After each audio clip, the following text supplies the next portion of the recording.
It is that time of the week again. Welcome to Dispute Sports. Thanks for tuning in, everybody, and listening however you are. I'm your host, Kyle Neumann, live from Bowling Green, Kentucky, joined by my good friend and co-host, Rhett Hensley, live from Bloomington, Indiana. Today, we will predict college football Power 5 conference champions. Plus, Hot Takes is back. That is 3 different 5-minute segments on Odell Beckham Jr., O.J. Simpson, and the NBA offseason. Good morning, Rhett Hensley. How are you doing on this nice summer day? And happy early birthday, my friend. How old will you be tomorrow? Thank you, sir. I'll be 22 tomorrow. I'm turning Off to a great start 22. far today, and looking forward to my birthday tomorrow. Got a lot of fun stuff going on with family and friends, so it's going to be a good one. What about you, Kyle? That's great to hear. I'm so thrilled for you, Rhett. You're now going to be 1 year past that 21 mark. You remember that the times we had when you first turned 21, and we were able to go out for the first time and have a drink I know. together. It's hard to believe you grow up so fast, Rhett. You I grew, know. What can I say? It's kind of hard. It's kind of hard to think about. yeah, that it is 1 year crazy. has went by quick, and I'm ready to make some more memories. That's for sure. Hey, aren't we all? Well, that's great. I'm doing wonderful. It's a beautiful day today. Good. Ready to talk sports. A lot has happened in this last week, and we have ourselves a loaded show. So let's get right into it then, and start with college football because that is now just a month away, and there is a lot of hype around the players returning this year, and then who in these Power 5 conferences will make another run at the college football playoff. So we're going to make our own little predictions. Each Power 5 conference, we're going to start in the ACC, and we're going to predict our champion. So I will ask you, Rhett, first in the ACC. Last year, defending national champion Clemson, winners of the ACC, beating Alabama in the college national championship game. So, is Clemson, after losing Deshaun Watson, going to be the ACC champion again this year? Or do you have another team in mind, Rhett Hensley? Kyle, I actually have another team in mind, and that is Florida State. Florida State, the Seminoles. Why Florida State? I just think that they got a pretty good offense right now. And Clemson, I mean, Clemson's hard to beat. I don't know if you've seen their new facility, Kyle, I have. but It's it top is notch. phenomenal. It is top notch. I mean, what kind of place actually has a slide and putt-putt in their facility? I mean, But can anyone say recruiting advantage? can somebody say team building? Oh, but yeah, I mean, they're going to be a hard team to beat, but I think Florida State will come out on top. Well, that's a safe pick, and believe it or not, that and this was tough. I was torn between two teams. It was either Florida State or Louisville, but I'm going with Florida State, and here's why. You talk about the offense, they will be one of the best in the nation, and it will be led by quarterback DeAndre Francois, French, hard to pronounce last name, but he is coming back, and he will be with another year developed, will be extremely important for him, and then also with Florida State losing Dalvin Cook, who ended up being one of the best running backs in the nation and a high draft pick in the NFL, they do not take a step back at that position. Instead, no, they bring in one of the top recruits in the nation at the running back position, who's being compared already to Ezekiel Elliott and some of the best running backs in the NFL. That would be Cam Akers, plus a crop of new receivers for that Florida State offense. That is why I picked Florida State to win. Clemson is going to take a step back after losing Deshaun Watson.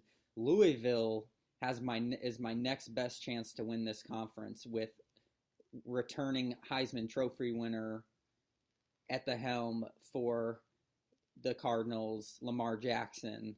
I think will have a great chance to make a deep run in the ACC, but I think Florida State is going to be back on top in this conference after it being a couple of years. Good pick, Rhett. And Florida State is our ACC champion. All right, moving on now to the Big 12. I want to know, in a competitive but not as competitive as some of these other conferences as of late, who do you think will win the Big 12 this year, Rhett? I'm going to go with Oklahoma. The Sooners. And why the Sooners? Just because I think that they, like Florida State, they have a really good offense, and they do have a defense that can back that up too. Yes, they do. Yes, they do. And it will be interesting, and that's a good pick. I think a lot of people think Oklahoma will win it for also a large reason due to Baker Mayfield returning at the quarterback position for the Sooners, who will, with that skilled recruiting class that they brought in, have a chance when he was for a while last season in the Heisman talks. But bringing him back will help. The interesting thing for Oklahoma to me will be, after Bob Stoops, the longtime coach, retiring, how will that affect the team? Bringing in a new coach and being for so many years the top dog in that conference, do you think that will have a big effect on Oklahoma, losing their longtime head coach? I think losing any type of head coach is kind of a struggle for a team, especially the first year. But it's kind of going to depend on what type of team and how they can kind of transition into that new coach and what type of style they're going to be playing. As long as it fits with that team, then I think that'll be just fine. Yeah, I can understand that, and again, I think that is a good pick. I happen to go with the other team in Oklahoma, and that would be the Oklahoma State Cowboys. That is my prediction to win the Big 12, and the reason why is because they are returning another great quarterback themselves in Mason Rudolph, and they have a heck of a wide receiver core. I mean, these receivers rank up there with the likes of Dez Bryant, the former Oklahoma State Cowboy. This team with that offense, I think their defense will be a little bit better than Oklahoma's. I think it is Oklahoma State's year to win the Big 12. So that is my prediction. And I do think that Oklahoma losing Bob Stoops is going to have an effect on that team. Even if the coach comes in and does well, I think that it will have enough of an effect that Oklahoma will not win the conference. So that is my prediction. All right, I can respect that. Okay, all right. So we're moving on now to the Big Ten, my favorite conference. I'd love to say the Iowa Hawkeyes or the Indiana Hoosiers will win this conference, but I can't pick with my heart here, though I think Iowa has a better chance than IU does. I think that this is going to be the most competitive conference, Rhett, out of all of the five, and I think it is the deepest conference this year out of all of the five. And it pains me, and I will start, it pains me to say, but I have to pick Ohio State, the Buckeyes, who seem to always win the Big Ten. And I think they will win it this year after taking a step back and not winning it last year. Penn State shocked the Big Ten to win it last year. This year, Ohio State, after losing to Penn State, cost them winning the Big Ten last year, and it was at Penn State in Happy Valley. This year, Penn State has to come to Columbus, Ohio, and I think they will get the revenge.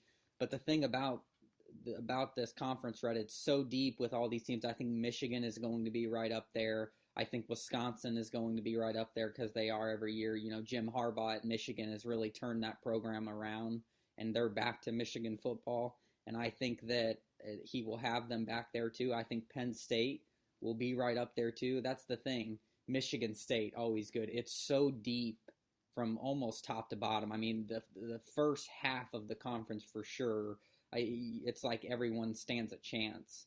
So because Ohio State is returning J.T. Barrett, who will be, if he is not the Heisman winner, he will be right in the top 3 for the Heisman candidate, I think. And the defense, they always have a good defense under Urban Meyer. I think that this team will win the Big Ten, Rhett. What about you? That was awesome, Kyle. I'm going to go with you on that. The one main concern that I see is maybe Kevin Wilson might not be the best match for this Ohio State Buckeyes. You know, coming in as a new offensive coordinator, it's kind of going to be a new thing for them. But good thing Ohio State has a phenomenal defense. Yeah, defense, you know what they say, defense wins championships. So we will see if that ends up being that the happens case. in every. Yes, it does. And exactly. and for the most part, I believe that is a true statement, and a large part why I believe Ohio State wins it, and sounds like you. Okay, moving on to the Pac-12. Who do you think will win the Pac-12 this year, and why, Rhett? Oh, buddy, I think we're going to be talking about them a little later on. USC with old OJ, but he will not be with them, and that'll be more to come. But I think that they're going to be, the favorites on this one, just because I think that they have a phenomenal offense, and it's going to be hard to beat this coming season. That's a great pick, and we are on the same page once again, Rhett Hensley. And I think this might be one of the more lopsided conferences besides the SEC. It'll be the Pac-12, and USC will be the champion. And I'll tell you why. It's because of the quarterback position. The man who some are comparing to the greats of, and who I think will be not just the greats in NFL history, but the great young quarterbacks that have come out of the Pac-12 and in the future, some of the great quarterbacks now, like Andrew Luck and Dak Prescott out of the Big 12, just some of the top quarterbacks, is Sam Darnold. This man is a legit quarterback, and last year, even when he came in, he blew away the field and raised everybody's eyebrows at how poised this young quarterback was. I think that the thing is, he is a redshirt sophomore. He came in last year as a freshman. He threw 31 touchdowns after not playing the first few games of the season. And because of that and the offense around him, and I'm serious, right? This kid, they are talking about him being like the next Tom Brady.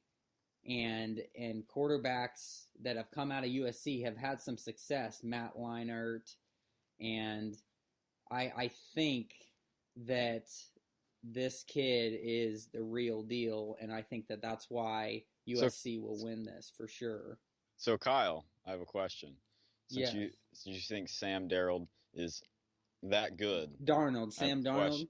Yes. Sam Darnold. If you think he's that good, what would you throw him in the mock draft next year? I will. Would you say he would go first round? He's a top 5 pick in top the draft next year. No doubt about it. He will be, in my opinion, unless he takes a major step back, he will be the number 1 quarterback drafted. And we know how quarterbacks are thought of. Usually the first pick. in the NFL draft. So if he's not that, I think he's a top five pick for sure. He's that good. And he is the reason he will bring USC back on top in that conference for sure. The next best contender in my mind is maybe a Stanford. Oregon has taken a step back since Chip Kelly left and Marcus Mariota. Oregon has not been the same dominant that they had been in the Pac-12. So I think that they are still rebuilding a bit. And like I said, Stanford is always consistent. I think that they always have NFL type players coming out of there. And I think they will be right there. But I think this is USC's to kind of run away with. All right. And last but not least, Rhett, the conference I can't stand because of the team that always wins the conference. We're talking the SEC. And really, Rhett, there is no other way to put this in my mind that besides the fact that Alabama is going to win the SEC like they seem to do every single year. And this will be the most lopsided conference. And it seems to always be. And it is because of Alabama always has, it seems, the number one defense. And they seem to have one of the top offenses in the country. And that will not change with the recruiting class that they brought in under Nick Saban. The man who keeps on keeping on. It's unbelievable to me. Quarterback Jalen Hurts is returning, and he already has proven that he has the potential to win the national championship as they kind of blew it against Clemson. So the runner-ups last year, he will grow and had all offseason to get better.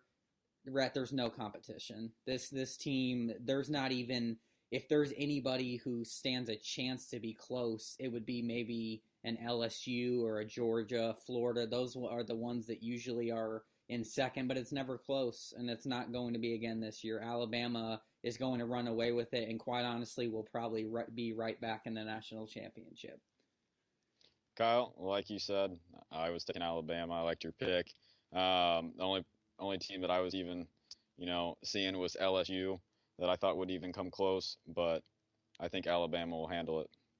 Yeah, and I don't know, again, obviously a safe pick there. I don't know what it's going to take for the teams in this conference to compete with Alabama, but it something needs to happen because it is like men against boys out there in recent years, and I think that the trend is not. It's maybe starting to change, but it's kind of like Kentucky basketball, right? When the same team wins national championships, it seems almost every year, and they're always winning the conference. Why would the players from high school not want to go there? That's and it's a great stepping stool for the NFL because Alabama probably has the most players drafted in the NFL, I believe. It's kind of like Kentucky for basketball, That's the team to go to for that. Yeah, no doubt about it. No doubt about it. All right, well, that wraps up college football talk. Again, just a month away, exciting times, and we have predicted our conference winners from the Power 5. We will see, that is for sure. Okay, Rhett, it's now time for hot takes. 3 5-minute segments, and we are starting with one that I know we are going to disagree with, and I say it this time, and I am confident in it. And that is Odell Beckham Jr., your favorite New York Giant receiver. He's about to get paid. And the question is, does he deserve to be the highest paid player in the NFL? And before we answer, Rhett, I'm going to let you know that I ran a Facebook poll. Thank you, everybody, for chiming in and giving your input. And it was overwhelming, Rhett, with the results. 73 people said no, he does not deserve to be the highest paid player in the NFL. One person said yes. And then I had a third category for an option for an answer, and it was no, but he does deserve to be the highest paid receiver. And there were 20 people that said no, but he does deserve to be the highest paid receiver. So I will ask you first, Rhett. Do you think that Odell Beckham Jr. deserves to be the highest paid player in the NFL? So what you're asking right now is if he deserves $17 million per season. Or Um, more? yeah. Antonio Brown is the highest paid, I believe, with 17 million. Yes. And do I think that he deserves that? I think that he deserves something close to that. I don't know if he deserves the full on highest paid, but he is right there at that level. Even being the highest paid player in the NFL at 25 million, I think that would be a huge stretch. 17 million, I think that would be right more in his range. But I do not see him making $25 million a year, or see the Giants giving him $25 million a year, and it would be a terrible move. But I would love to see it for my Cowboys. Go ahead and pay him 25 million. So then he can prove that he deserved that money and beat up on you guys again this No, year, no, right? just milk more money out of them. Are you kidding me? Yeah. Milk more money out of them so they can't afford more. Well, I respect your pick.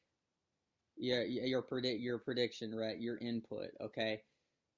And I'm a little shocked, quite honestly. I thought we were going to be more off in our responses. We're pretty close. But before I give mine, so Odell Beckham Jr., he wants to get paid, and that report came out this past week, and he said, and he is the Giants' top wide receiver, he won't be satisfied with surpassing Antonio Brown. He won't be satisfied with surpassing Antonio Brown's 4-year, $68 million deal. He wants to be the NFL's highest paid player. And what he said was, it's like the elephant in the room and you don't want to talk about it. He said, I believe that I will be hopefully not just the highest paid receiver in the league, but the highest paid, period. So my response is, Rhett, no, he does not deserve to be the highest paid player in the NFL. Damn right he doesn't. But he does deserve to be the highest paid receiver. All right. I can respect that. The reason he doesn't deserve to be the highest paid player is because the wide receiver position isn't as valuable as the quarterback position. And this is supported by the fact that quarterbacks are overwhelmingly the highest paid players in the league, with the current highest paid player being Saints quarterback Drew Brees, who made over $31 million last year.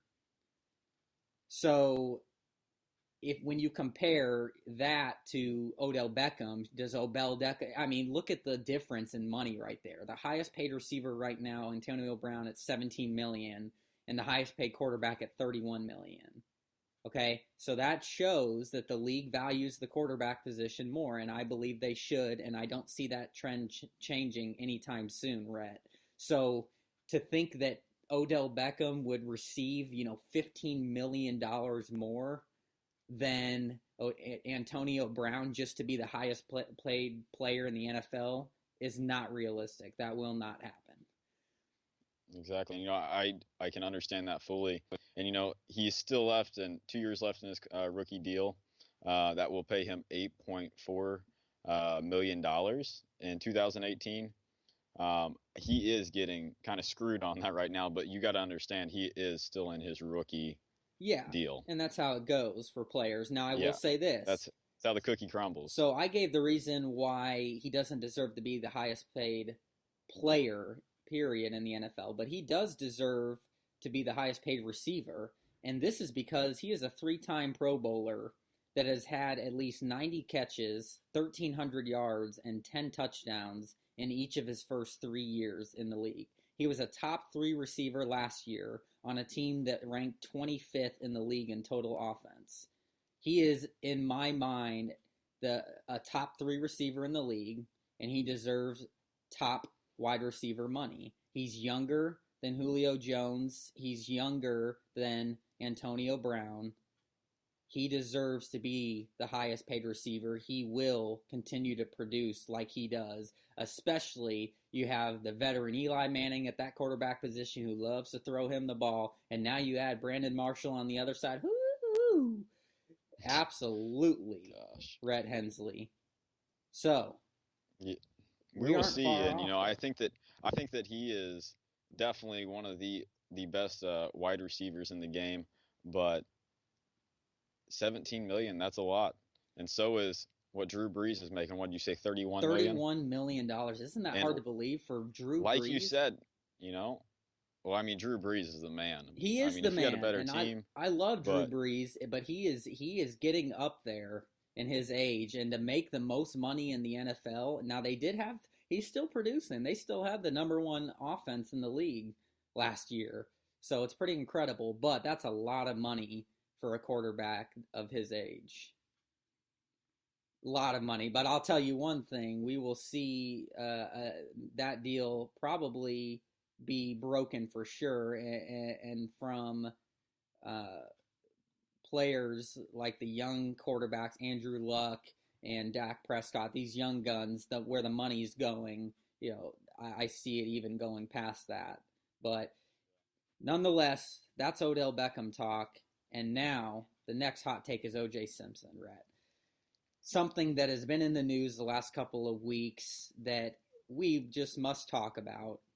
And so, to give a little background in case people have not been paying attention to the news and you live in a bubble, then what has happened is OJ Simpson, the longtime USC favorite, great, it is his alma mater. In fact, he OJ Simpson, 70 years old now. He won the Heisman Trophy in 1968 while playing running back for the Trojans, and a copy of that trophy is still on campus, and his number 32 jersey is retired by the football team. So the report came out that OJ Simpson is not welcome back on USC's campus by head coach Clay Helton. That is the football head coach, and the administration and the athletic department, that they will not allow him to be a part of our functions, and that has been the statement. So OJ Simpson, after a Nevada parole board granted his early release from prison, this is 9 years into a 33-year term stemming from his 2008 conviction for armed robbery, looks like he will be eligible to be released as early as October, at which he will be subject to parole conditions.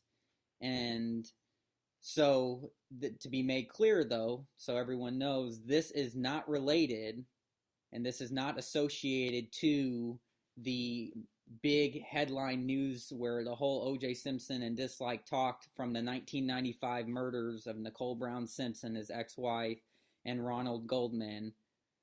Not related, but Rhett, what is your reaction to what USC? That's what in general, I don't want this to be about the parole and being released from prison for the armed robbery, and not and comparing it to how you feel about OJ Simpson and the murders in the 90s.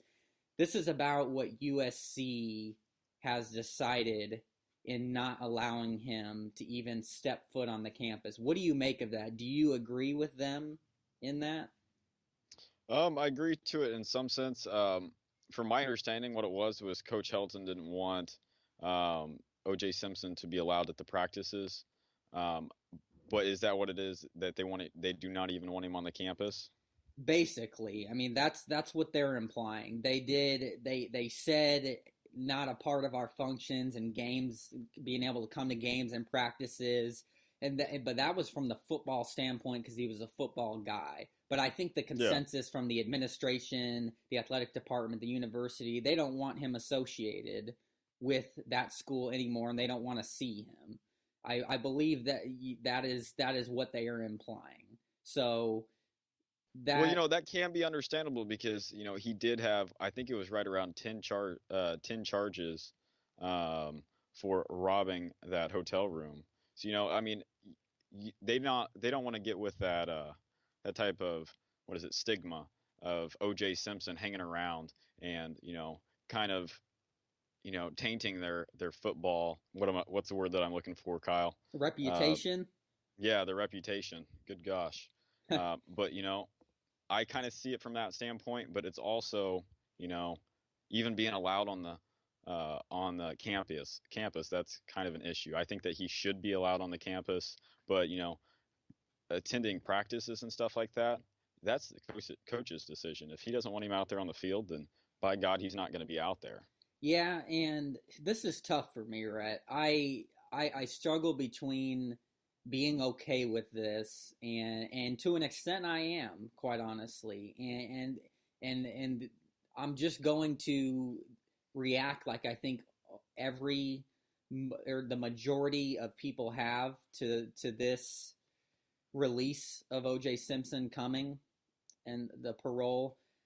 I think that my initial reaction is that I it bothers me because I believe he committed those murders in the 90s. So regardless of if he's done his time right for these robberies, and apparently he has, and he's done it well and respectively and not caused any trouble in prison. I believe in the justice system. I believe in this process. I think they got it wrong in the 90s. He had a great lawyer, and I think that's why people cannot forgive O.J. Simpson. And part of me is like that. I believe a killer's roaming the streets, and it's someone who was guilty. And so I understand USC's standpoint here. And quite honestly, if I was in charge, I'd probably say the same thing.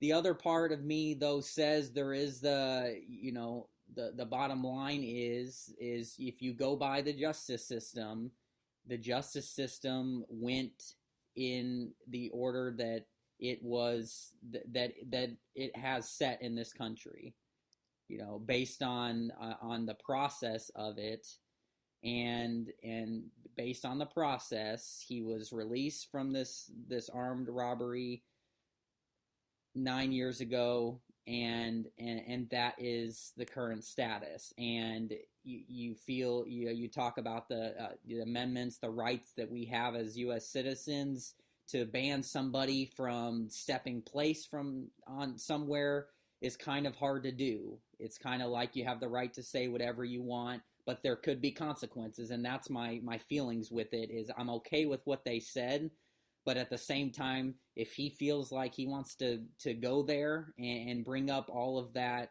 bad publicity that'll come with stepping foot on USC's campus, then that's up to him. I don't think it'll be a smart move on his end. And, quite honestly, he probably has to watch his back when he's released in October. But Exactly. it is just one of those things, Rhett, that I feel I understand what USC is saying. But I also believe in, he's a free man. He has the right to do what he wants to do within the rules of his parole. And if he violates those, we'll see him back in prison. But that's how I feel, Rhett. I like it, Kyle. You said it just some of the way that I was thinking it. And we'll see once he gets released in October. We'll see what happens. Yep, for sure. So that does it for OJ Simpson. The final hot take, Rhett, is the NBA's latest offseason trades. Okay, and there hasn't been a whole lot. It's really slowed down since some of the bigger names went right when free agency began a month ago. But now at the end of July, the last day here, we do have some that's gone down, and I think everybody is still waiting on Kyrie Irving and Carmelo Anthony. Those are the two biggest names left that I think we will see something happen with in this offseason. And when it does, we will have our good friend on the show, Logan Bowman, to discuss. But for now, Rhett, I think some of the bigger ones that have happened, we hinted at it on last week's show when we were talking about Kyrie Irving's decision to want to get traded. The Cavs back on July 25th signed Derrick Rose to a one-year contract. What do you make of that? You think that's a big deal? The former MVP? Yeah, I think it's a big deal because the contract that he signed, I think that was a $2 million contract for a one year deal. So, that's going to be helpful. I think that joining a team with LeBron can make a player better. Now, can it make him stay healthy? That's a whole different story. But I think that it will help the Cleveland Cavaliers whether Kyrie Irving is there or not. Yeah, and I understand that standpoint, and I'm kind of in agreement with that. A nice signing for the Cavs, and if he can stay healthy, maybe he still has something left in the tank. So that'll be interesting to see. The Warriors, we knew they signed. There was talks about them signing Steph Curry to that long-term deal. They didn't do it until July 25th, but he got his money, that 5-year contract. They also re-signed Andre Iguodala and Sean Livingston to 3-year contracts, and Zaza Pachulia and David West to 1-year contracts. What do you make of those? Sean Livingston, he's getting a little older. I don't know if I would have signed him to a 3-year deal. Zaza Pachulia is a good one. And then David West, he's getting a little older, but, they're just really wanting to keep that core around. Yeah, That well, and let's main, face it, Sean Livingston's a great backup point guard at his he height, is. and he still produces for them. I'm okay with all of those signings. We know what we think of the bad man David West, who still is a nice veteran off the bench. So I thought that they did a good job there. Rhett, the Portland Trailblazers traded Alan Crabb, the guard, to the Brooklyn Nets for Andrew Nicholson. I think that this is a win for the Brooklyn Nets, who got D'Angelo Russell in the offseason, and now they get Alan Crabb, a young guard. I really like this trade from the Nets standpoint. What about you? Oh, yeah, for sure. The Nets can use anything that they can get right now um, because D'Angelo Russell it was definitely a big piece that they got, but they need something else that's going to be helping them out. And they will I do not see a good season coming up for them. But with this Allen Crabbe, it's not a bad pickup. It's not a No, bad pickup at all. no, not at all, not at all. So on July 26th, Rhett, the Lakers re-signed Tyler Ennis. The Suns signed Allen Williams and guard Devin Booker to 3-year contracts, and the Wizards signed John Wall to a massive multi-year contract extension, picking up where James Harden left off. What do you think about these moves? Starting with the Lakers, Tyler Ennis. Yeah, I think Tyler Ennis was a good re-sign, keeping him around. He'll be a good player. Devin Booker, 3-year deal. I'm surprised that they didn't, like give him a 5-year deal or Yeah, something like that. But, he is a phenomenal player. And talking about if the Pacers could ever get him. no kidding. No kidding. In But fact, Red, there are talks still about the Suns being one of the teams with their young talent that might be able to make a trade happen that the Cavs are interested in for Kyrie Irving. I've heard some crazy things, and one of them was Devin Booker and a couple other players for Kyrie Irving. Now, I'll tell you one thing, that would be a win for the Cavaliers and certainly for the Suns too, but it's going to be blockbuster whatever happens with Kyrie Irving. So I am very interested to stay tuned. And then how about John Wall? He deserved his money and that contract extension. I thought that was great oh for the yeah, Wizards signing him. John Wall, he's a bad man for sure. Oh yeah. No doubt about that. So good signing there. The Magic on the 27th of July signed Aaron Aflalo and Kem Birch to a deal. The guard, boy, Aaron Aflalo seems like he's been in the league forever, but he still gets it done. I He's know. a good He's veteran. So he's one of those players that seem like that they've hung around forever. yeah, Um, but it's not a bad move for him. nope, not at all. And the final one, Rhett, the Lakers yesterday signed center Thomas Bryant, Mr. Hoosier himself, to a contract. I love it. And I think that he will just add to that young talent in LA. What do you think about the Lakers signing Thomas Bryant? I think that it's a decent signing. I think that he'll more than likely go down to the G League now. But The D League? you know, Yeah. yeah, the G League. Well, they renamed it last year. Did they? So yes, they did. They renamed it to the G League. Not really sure why they did that, but I'm not Thomas sure either. I'll Bryant, have to look that up. I did Thomas, not know that. yeah, Thomas Bryant. I think that he will be a good player probably in a few years. Yeah, yeah. It'll take a little bit of time to Yeah, develop take for a little sure. time No doubt for about that. sure. All right. Well, that was hot takes. And before we end the show, we will do it with a tradition, right? And that is No disputing. That's right. Random fact segment. We blow your minds. I'm going to start today, Rhett. And that Perfect. is on this day, July 31st, back in 2007, Kevin Garnett makes Boston a contender. After weeks and weeks and weeks of speculation, after rumored trades with the Lakers, Suns, and Warriors fell to the wayside, the Minnesota Timberwolves traded Kevin Garnett to the Boston Celtics for Al Jefferson, Sebastian Telfair, Theo Ratliff, Ryan Gomes, Gerald Green, and 2 first-round draft picks. It paid off as the Celtics beat the Lakers in the finals to win their first title in over 20 years. That was my awesome. no disputing fact, right? Of course, and Talk about everyone knows. messing up on that with Kevin. Yeah, well, and here's the thing. Kevin Garnett, right, that trade obviously gave them their big three with Rajon Rondo and Ray Allen and Paul Pierce, so you can argue a big four, but at the positions, at least the three, that was a loaded Boston team. That is awesome. I love it. All right, Kyle, I'm going to give you mine. During the first Super Bowl, the bonuses was $15,000 for the winner and $7,500 for the loser.